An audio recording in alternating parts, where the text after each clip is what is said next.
I'll show you the process by which we can create some very interesting computer-generated artwork like you can see here on this slide.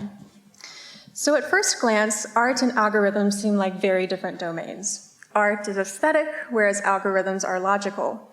Art is comprised of colors and shapes and patterns, whereas algorithms are comprised of problem statements and detailed steps. However, when art meets algorithms, we can not only create some very interesting artwork, but also learn more about algorithms in the process.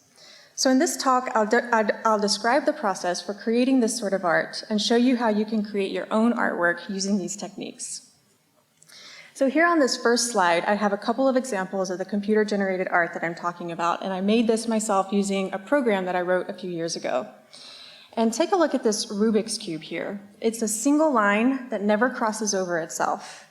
And I'll zoom in, and you can see that you can see more clearly here that it's one line. We can see more of the details like the colors and the line widths.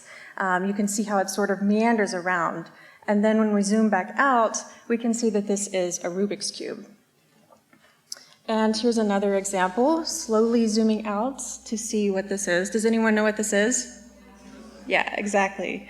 So again, this is a single line. It's as if you set your pen down on a piece of paper and you drew this line without ever lifting your pen off the paper. So this would be a really difficult feat for a human, but for a computer, it's no problem.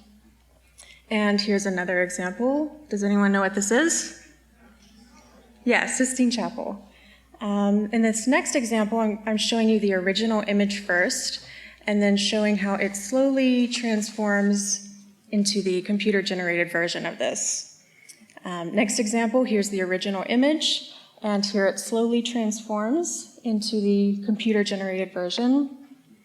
Here's a parrot, and I'll show you again how it's slowly transforming. And again, notice that this would be very time-consuming, if not impossible, for a human to accomplish. Here's a selfie, and again, this is the sort of artwork that I'll show you how to create in this talk. And finally, here's a balloon, and this is the image that we'll use as the example for the rest of this talk. So I'm going to show you how to create this sort of art using algorithms, and we'll focus on one famous problem in computer science called the traveling salesperson problem. And the problem is, given a set of cities and the distances between them, find a shortest tour that visits each city exactly once. So for example, here's a list of cities that a salesperson needs to visit, and here's a map showing one possible route that visits each of those cities. So we can consider the cities to be the nodes of a graph, and the edges are the lines connecting one city to another. So there are many different ways to solve this problem, and later we're going to look at a couple of those ways. But for now, just note that we have nodes and edges. So in other words, we have a graph. So this is an example using cities and roads. However, the traveling salesperson problem has a lot of applications. It's very generalizable. So for example, there's the vehicle routing problem. So in this example, we have a fleet of vehicles that need to deliver orders to customers, and we want to find the shortest route that visits all of those customers. So here in this diagram, we have 3 vehicles, and the lines show the route that they take. Another application is integrated circuits. So these circuits have a series of holes that need to be drilled, and we want to minimize the amount of time that the drill spends moving from one hole to another. Another application is warehouses, where we need to pick up the items in customers' orders, and these items are located throughout the warehouse. So we want to find the shortest way through the warehouse to pick up all of these items. And still another application is telescopes. When they need to move to observe different stars, we want to minimize the amount of time they spend moving because these are really enormous objects and we don't want to spend a lot of time moving them. So in all of these examples, we have some objects, such as vehicles or items in a warehouse or even stars, and we want to connect them in some minimal way. So the objects are the nodes, and when we form lines between those nodes, we have a graph. So now getting back to images. Pictures, and more specifically their pixels, can be represented as graphs too. So in this case, the pixels are the nodes of a graph. And as we'll see, we can connect these pixels by forming lines between them, which gives us the effect that we saw earlier in the artwork. And then when we represent them this way as graphs, we can apply the traveling salesperson problem. And that's when we can take an image, an original image like this, and transform it into something like this. So I'm going to walk you step by step through this entire process of making artwork like this. So first we convert the picture into pixels with RGB values. RGB stands for red, green, blue, and it's simply the color of each pixel. So this illustration shows the underlying structure of an image. It's just a grid of pixels with RGB values. And note that this is just a tiny portion of a typical image. The pixels continue both vertically and horizontally. So these RGB values give us the pixel's color, as this illustration shows. And note that typically an image contains millions of pixels. So in the traveling salesperson problem, this would be millions of cities that need to be visited. So it's important to keep in mind that we're dealing with a very large data set here. So now we have all the pixels in the image, and so next in the process, we select a subset of these pixels, and this is going to allow us to form lines between them later on in the process. So for example, we can select every other pixel, and notice that this looks almost like the original image. We can select every third pixel, and notice the little white spaces between the pixels there. We can select every fourth pixel. The white spaces are getting bigger there between each pixel. But then the preferred way is to select a random set of pixels, because this is going to give us more interesting artwork down the line. So let's see how we can get this random set of pixels. So in order to do this, we break up the pixels into grids of a certain size. So here, for example, I've broken up the grids into 3 by 3. Then within each 3 by 3 grid, we select a random pixel. So here I select the middle pixel. Then in the next 3 by 3 grid, I select another random pixel. And I continue in this fashion. At each grid, I select a random pixel, and I keep track of all the pixels that I've selected. And so when we do that for the whole picture, we get something that looks like this, with the speckled effect. So those are our random pixels, and these are also the nodes in our graph. So now let's look at forming the lines between the graph, the lines between the pixels. So going back to the traveling salesperson problem, we can consider our list of pixels to be the cities that a salesperson needs to visit. And now we can perform a well-known algorithm on those nodes, the nearest neighbors algorithm. So with the nearest neighbors algorithm, we start at a random city and repeatedly visit the nearest city until all are visited. So going back to our earlier example of a salesperson visiting these cities, here are the nodes in this graph. And in this example, we'll start with Seattle. So we calculate the distance from Seattle to all the other unvisited cities. And we can see that the nearest city is Yakima with a distance of 142.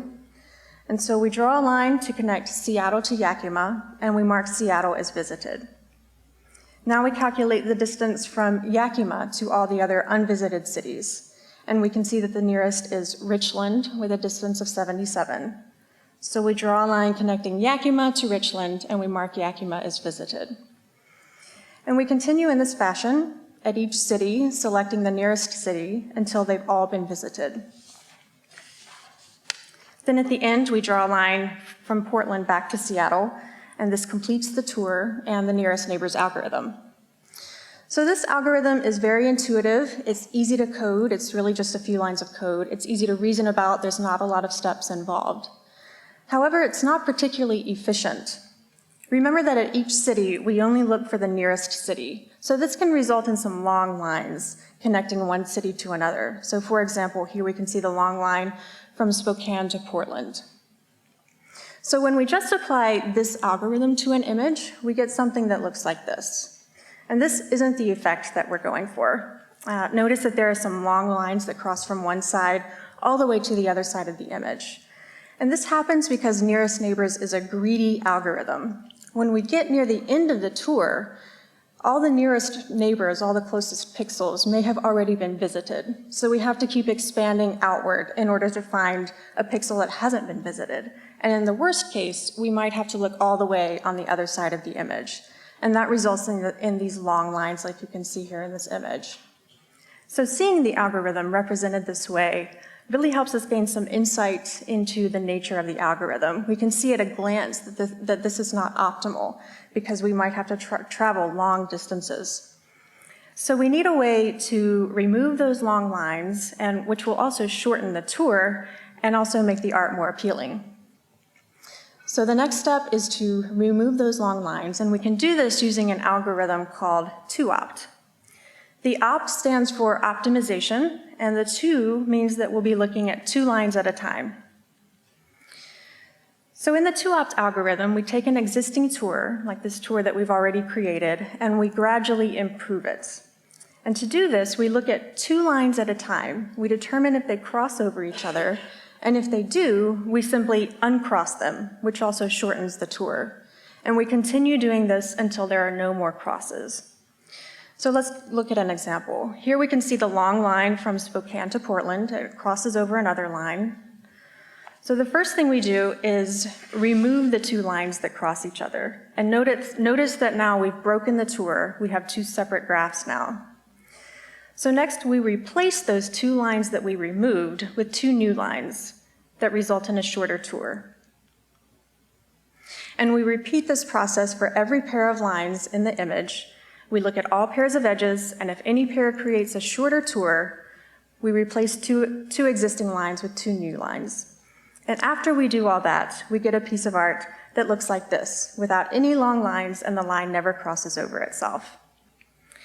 So that's the basic process for creating this sort of algorithmic art, but there are lots of ways to vary this and introduce your own creativity. For example, you can use a different grid size. So remember that earlier I used a 3x3 grid, but you can use a bigger or smaller grid size. Here I've used a bigger grid size.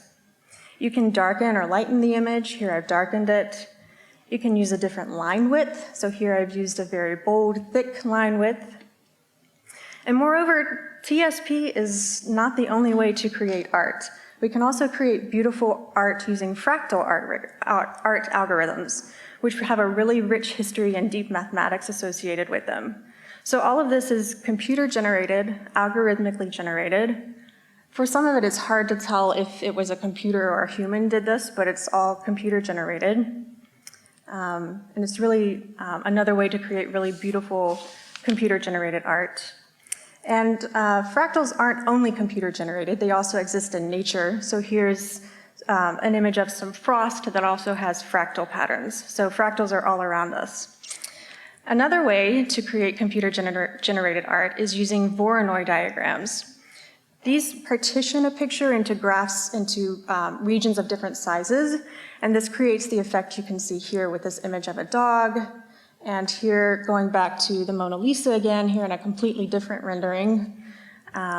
Here's a cat. Again, this looks very different from TSP art.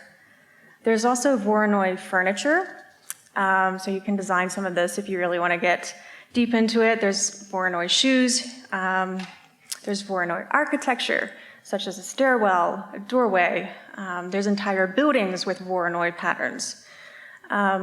And just like fractals, Voronoi diagrams exist in nature. So giraffe skin and lizard skin, butterfly wings and turtle shells, honeycombs, desert landscapes. It's all around us, these algorithms. So the field of algorithmic art is very wide and diverse, and the possibilities are endless. The bottom line is that algorithms can be beautiful. And in other words, algorithmic art is everywhere. So if you want more information, here are my website and LinkedIn, and I'm happy to answer any questions. Thank you.